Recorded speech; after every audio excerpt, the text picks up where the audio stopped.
dunianya akhiratnya. Dan Allah pasti juga akan memberikan kemudahan, keberkahan, ketenangan dalam kehidupan dunia. Hidupnya tenang, anteng, dimudahkan semua urusannya. Urusan rezeki dimudahkan, urusan pekerjaan dimudahkan. Kenapa? Karena Allah bersama dia. Seorang siswa dalam belajarnya dimudahkan, ujiannya diluluskan ku Allah, belajarnya dimudahkan ku Allah. Selesai bekerja, selesai belajar, kemudian dia bekerja dimudahkan oleh Allah. Kalau seseorang ada hubungan dengan Allah dan di dalam waktunya ada keberkahan.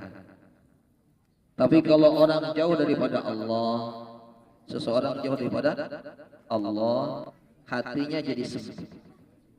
Hatinya jadi sempit. Siapa saja, walaupun mungkin rumahnya besar, semua ada, tapi ketika dia tidak ada hubungan dengan Allah, tidak mau ingat kepada Allah, maka pada saat yang sama hatinya jadi sempit. Dan ini adalah merupakan perkataan Allah sendiri dalam Al-Quran. Allah telah mengatakan ala bidzikrillah tatma'innul qulub. Dengan selalu mengingat Allah, menyebut nama Allah, berhubungan baik dengan Allah, maka hatinya jadi tenang. Ada apa-apa ingat kepada Allah. Ada masalah, ya Allah, bantu ya Allah, mudahkan ya Allah. Masalah apa saja, mengadu kepada Allah. Karena Allah yang mendatangkan masalah, Allah juga yang menyelesaikan masalah. Siapa yang mendatangkan masalah? Allah. Otak kita ini titipan dari Allah, kepintaran juga titipan dari Allah, tenaga juga titipan dari Allah, bahkan ruh kita yang ada dalam jasad kita ini pun titipan dari Allah. Kalau Allah mau ambil, kita nggak bisa apa-apa. Ada nggak orang yang bisa menahan daripada kematian?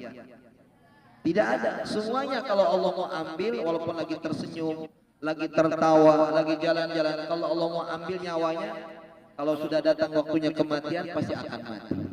Karena memang semuanya adalah titipan dari Allah. Nyawa titipan dari Allah, harta titipan dari Allah, jabatan titipan dari Allah, apa saja benda-benda titipan dari Allah. Maka hadirin dari dimuliakan Allah Subhanahu wa taala, orang yang selalu ingat kepada Allah hatinya jadi tenang, mengadukan semua urusan kepada Allah. Tapi sebaliknya seseorang yang lupa kepada Allah, seseorang yang lupa kepada Allah, maka hatinya akan jadi gelisah. Dalam Al-Quran Allah katakan, wa man a'rada an dzikri fa inna lahu ma'isyatan dhanka. Barang siapa yang tidak mau mengingat Allah, lupa kepada Allah, ada perintah Allah dia lupakan, ada perintah sholat dia tinggalkan, perintah baca Al-Quran dia tinggalkan, perintah berzikir dia tinggalkan. Ada waktu na sholat doang ngopohokeun tehnya, waktu na sholat ngopohokeun poho ka Allah, padahal diberi nyawa ku Allah, diberi otak pinter ti Allah. Ketika Allah manggil pakai azan Allahu Akbar, tedek datang, tedek sholat. Nah, orang yang seperti ini, yang jauh daripada Allah, melalaikan perintah Allah, maka hatinya jadi sempit, hatinya jadi rupak, hatinya jadi pusing bae nu aya masalah teureun-eureun, datang deui masalah, datang deui masalah, teureun-eureun masalah, datang deui. Kenapa? Karena dia melupakan Allah. Tapi kalau dia senantiasa ada hubungan baik kepada Allah, walaupun masalah datang, tapi Allah berjanji masalahnya akan diselesaikan oleh Allah, cepat atau lambat. Wa may yattaqillah yaj'al lahu makhraja wa yarzuqhu min haitsu la yahtasib. Barang siapa yang takwa kepada Allah, selalu ingat kepada Allah, ada apa-apa dia minta kepada Allah, minta petunjuk, ya Allah mudahkan saya ya Allah. Kalau kita lagi belajar, ya Allah mudahkan belajar saya. Kalau kita mau ujian, ya Allah mudahkan ujian saya ya Allah.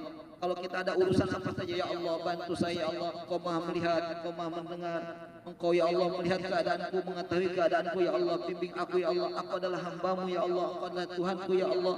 Engkau yang maha tahu keadaanku ya Allah. Selalu kita mengadu kepada Allah, minta bimbingan kepada Allah, maka Allah akan turunkan malaikat.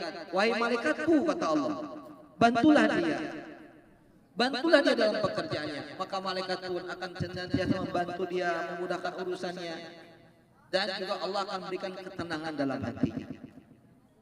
Wa man a'rada an dzikri fa inna lahu ma'isyatan dhanka. Orang yang tidak mau mengingat Allah, lupa kepada Allah, hatinya jadi sempit.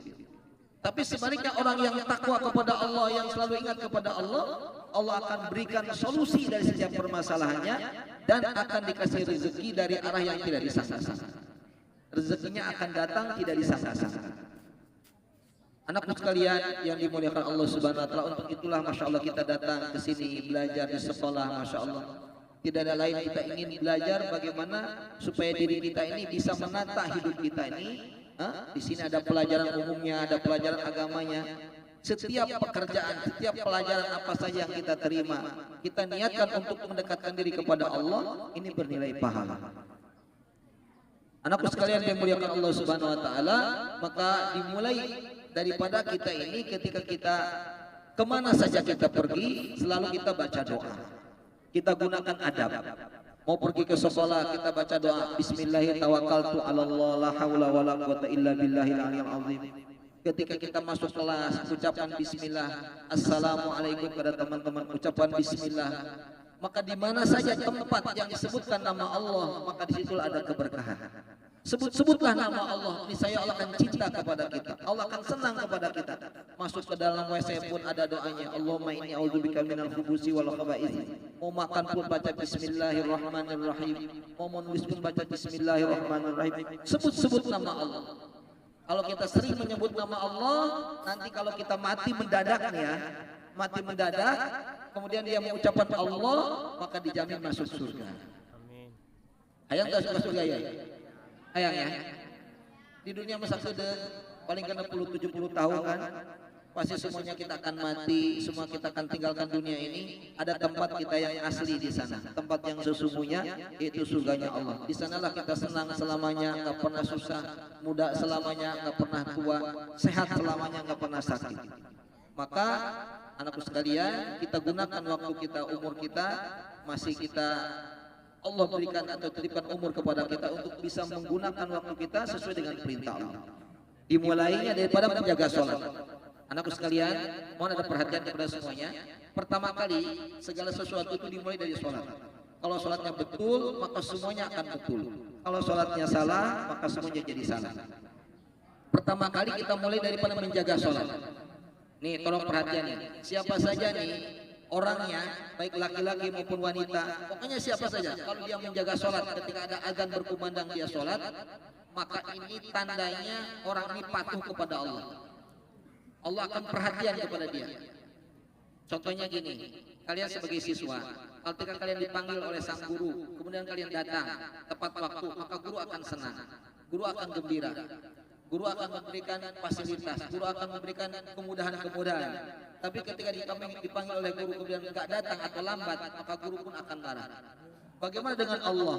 Allah yang telah memberikan kepada kita nikmat, Allah yang memberikan kepada kita sehat, Allah yang telah memberikan kita otak yang pinter, Allah yang memberikan kepada kita tenaga.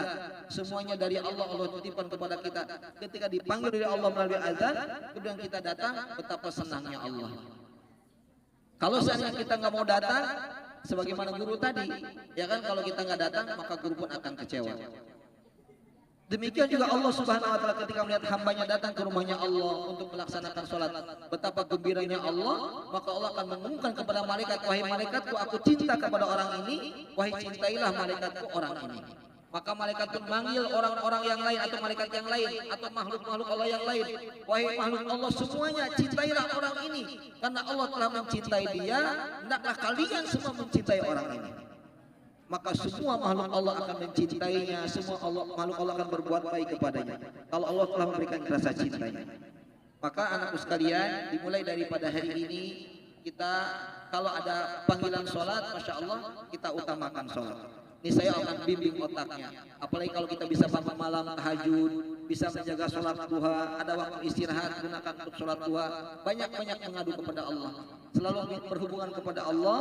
Insya Allah Allah akan bimbing, Allah akan mudahkan urusannya, urusan pelajarannya, urusan biayanya, urusan orang tuanya, urusan teman-temannya, urusan sekolahnya akan dimudahkan oleh Allah. Ketika semua diri kita ini menjadi orang yang dekat kepada Allah. Anak sekalian, mungkin ini saya dapat disampaikan, masya Allah, intinya atau kesimpulannya pada pengajian pada hari ini, bagaimana setiap diri kita ini, pertama menyiapkan diri kita ini ketika ada panggilan sholat, masya Allah kita utamakan, kita sholat, kita niat menyenangkan Allah, kita niat memenuhi panggilan Allah supaya Allah mencintai kita. Yang kedua, kita berusaha menggunakan adab. Apa saja pekerjaan kita gunakan adab dengan dimulai bismillah, menyebut nama Allah. Mau menulis baca bismillah, masuk kelas baca bismillah, mau makan pun baca bismillah, sebut-sebut nama Allah supaya ada keberkahan. Dan orang yang lisannya sering menyebut nama Allah, maka dia matinya nanti dalam keadaan tersenyum-senyum. Dan yang paling penting lagi, kita beradab kepada guru. Kalian punya adab kepada guru, ini penting karena ini adalah akan mendatangkan ilmu yang barokah. Ucapan assalamualaikum kepada guru, berikan senyuman kepada guru, patuhi apa yang diperintah oleh guru, dan kalian jangan lupa mendoakan orang tua dan mendoakan guru. Dalam sholat kalian, ya Allah ampuni saya, ampuni kedua orang tua saya, Allah ampuni guru-guru saya, Allah. Bila perlu kita sebut nama guru-guru tadi, kita sebut, nanti kita akan hubungan rohaniat, ada hubungan baik dengan guru tadi ketika kita menyebut namanya. Sebutkan namanya, ya Allah ampuni dosanya, rahmati dia Allah, cintai dia ya Allah, mudahkan urusannya dunianya, mudahkan urusan rumah tangganya. Kita mendoakan kebaikan, maka malaikat akan mengatakan, ya wahai Allah, sebelum doa tadi dikabulkan kepada orang yang didoakan, kabulkan dulu, berikan dulu doa tadi kepada orang yang berdoa. Demikian dapat disampaikan, sudah ada manfaatnya. Yang baik datang dari Allah Subhanahu wa taala, yang salahnya datang dari hawa nafsu saya. Terima kasih, billahi taufiq wal hidayah. Wassalamualaikum warahmatullahi wabarakatuh.